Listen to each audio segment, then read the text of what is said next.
Matthias Ezeaku na-agwa ụmụ nwaanyị a onye tacha afụfụ ndị ụka benarị ya ego ga-ekwekwe na mana Matthias Ezeaku mepere chọọchị na-anapụ ụmụ ogbenye ego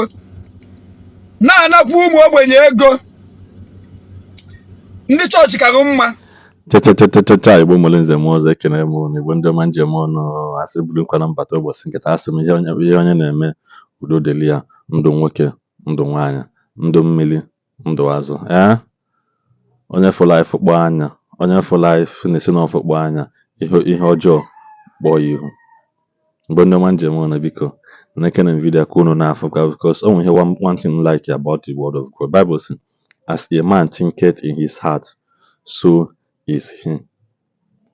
You can never be more than what you think. You can never. As you think in your heart, so is he. So, the kind of industry, Matthias say no well.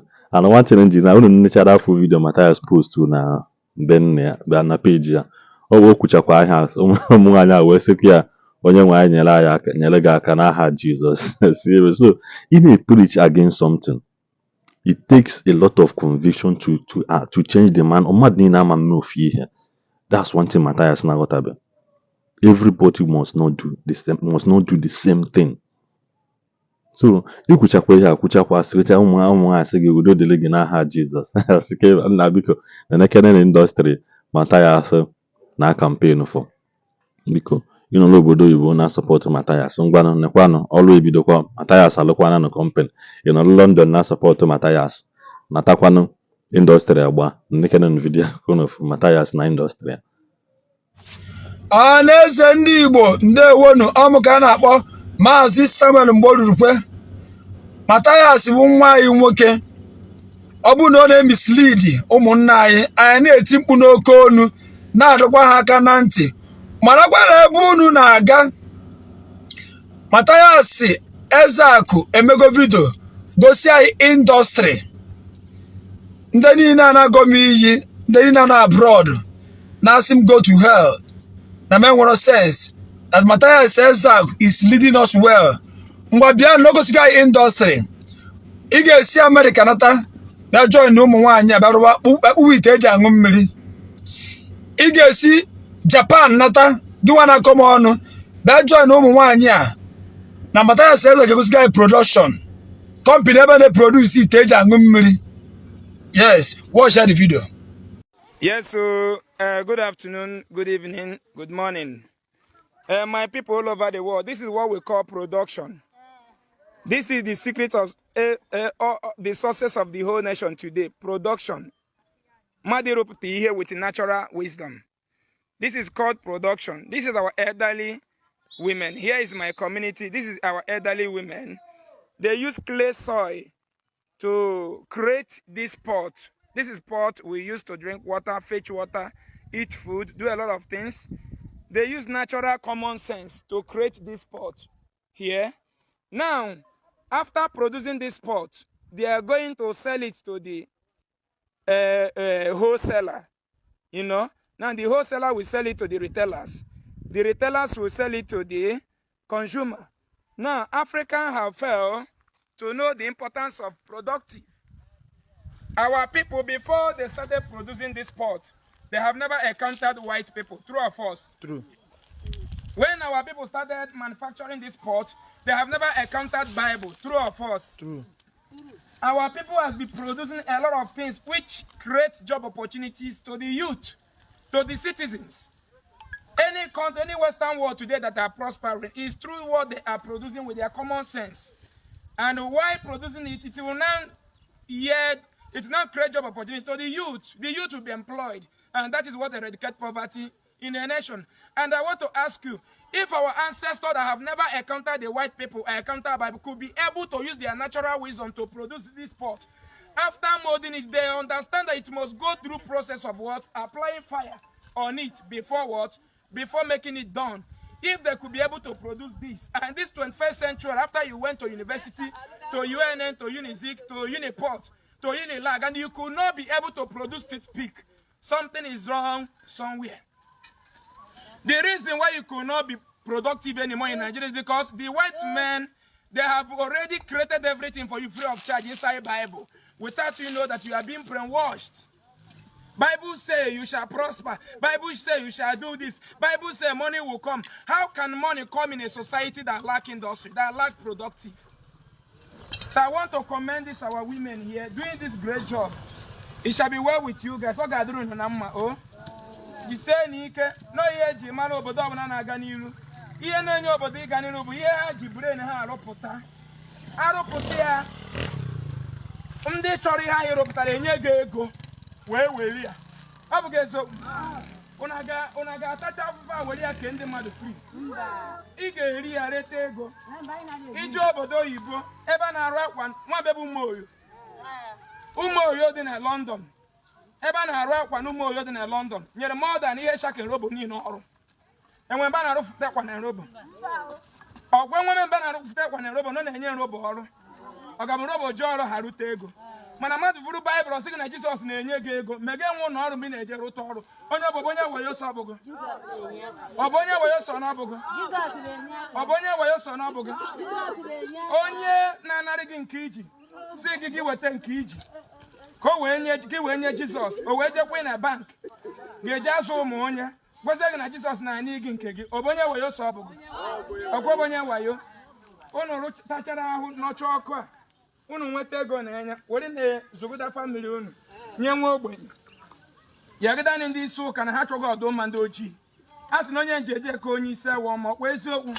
Anyị ejefugo obodo oyibo ndị butere ụka ahụ ahụhụ unu na-ata ha anaghị ata maka gịnị na ndị na-achị ha nyere ha aka a ga na-arụpụtachi ihe dum ndụ ta kwate moto te niile mana na m na-asị mana ndị na-achị anyị nyere gị anyị aka ndị ụka sayị na ọ bụ ekwensu o nweghị ebe ekwensu abụghị ego ndị ọchịchị na m na-asị unu tachara ahụ nwa madata ikwu na egwu n'ime na Chineke si unu nye ego o nweghị onye Chineke na-anya ego na m na-asị ya kpatara m ga-asị na ego niile m nwetara ga na ebe ụmụ ogbenye nọ na obodo nwebu Ụmụoyo obodo nwebu Ụmụoyo atụọrụ m mmadụ ụlọ nwambe arụrụ ụmụ mmadụ ọmarịcha ụlọ na vileji abụ Ụmụoyo ndị mkpojere ụlọ ọgwụ na vileji a da agụta ya ọnụ ndị mere ọpreshọn ebe a da agụta ya ọnụ and ihe niile abụ ihe ndị ụka kwesịrị ịdị na-eme ma n'ime ya bụ problem kama enye gị olive oil na mmiri si gị na ọ na-agwọ gị ọya okwu asị ka ọ bụ fafafa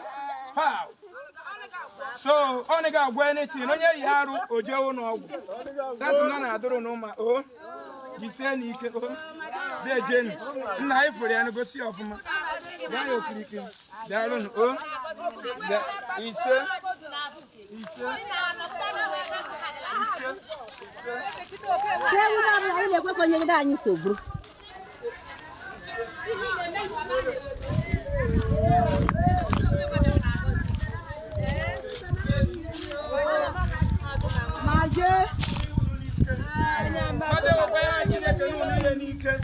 ije obodo oyibo ma ndị a nwecha winners ma chụzi m ihe ije obodo oyibo hụ ụmụ ha ihu ụmụ ha n'obodo oyibo ha na-acha mmanụ ha na-akwọ mụrụmụrụ wite ego ha natara ụmụ ogbenye ma ha were ego n'ụrụcharụ na ya kwụọ nwa ogbenye jekọ gị ma ọ bụ n'ọba ego ha ebe ha ji rụọ n'ọbụkwa ego ha natara mụ na ha were rụ mụ na ya kwụọ ọ ga-abụ ma ọgaranya na-eje ọdụma ha were rụ ma hospital ọ ga-abụ ma ọgaranya na-eje hospital nwa ogbenye ya arụ ọnwụfa asị na ọ bụ ndị mgbasị tagburu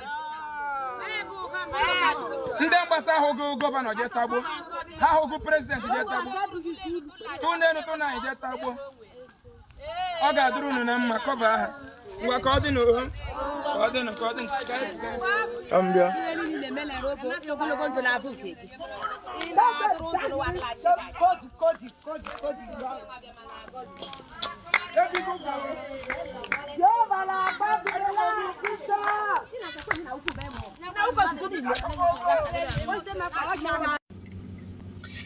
Matthias Ezeaku na-agwa ụmụ nwaanyị a onye tacha afụfụ ndị ụka benarịghị ego ga-ekwekwe na mana Matthias Ezeaku mepere chọọchị na-anapụ ụmụ ogbenye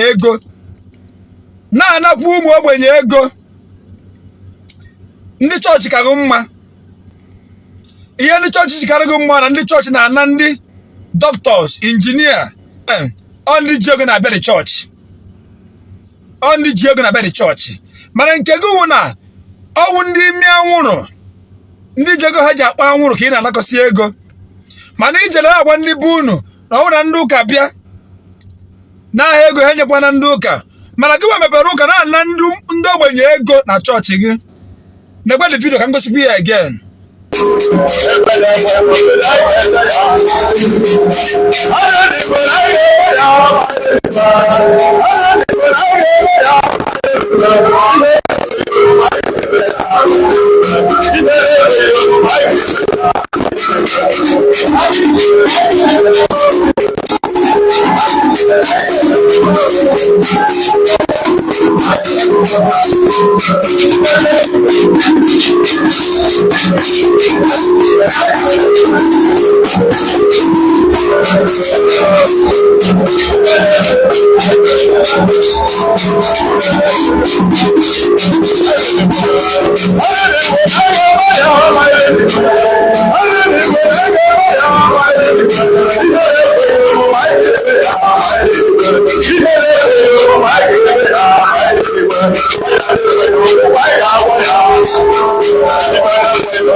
Matthias Ezeaku, echere m na otu ifuru m nwaanyị na-akpụ ite ọla. Ị chọọ mechin ha ga-eji na-akpụ ite ọla. Friji a dị na be gị tụfuo ya maka na ndị ọcha riri ya eri. I buruzi ite ọla eji aṅụ mmiri yuzuwezie. Ite ọla eji agbanye mmanụ nri red oil. Ịtụfuo galọn iji agbanye mmanụ nri iyuzuozi ite ọla. Matthias Ezeaku, for once ifere megodi gị na ndị na-eso ụzọ gị. The industry ị na-egosi ndị mmadụ ka ha bịa nene igwu ite ọla ka ị na-agwa ndị na Amerịka ndị fugoro ụzọ a na-ekwu okwu ịrụ tren n'ime mmiri ka arụgo arụ sef production ị na-ewetara anyị na Naịjirịa anyị bịa kpụwa ite ọla anyị na-aga n'ihu ị na-adochighi anyị azụ anyị bịa kpụwa ite ọla. Matthias Ezeaku gị na afụ ya followers ifere megoro unu for once. Na ya video akono via alubana amu adeku Ndị njem njem eji m n'aka na-echa na video biko nyere na ya aka gbasa na video nyere na ya aka gbasa ozi a bụ notification na this channel ka ị na-enweta notification mgbe ọbụla I post video ọfụ maka na ihe Matthias atọpụgo ọgọdọ gbala ọtọ Igbo ndị ọma njem ọnụ ka anyị nwere mgbe ọzọ.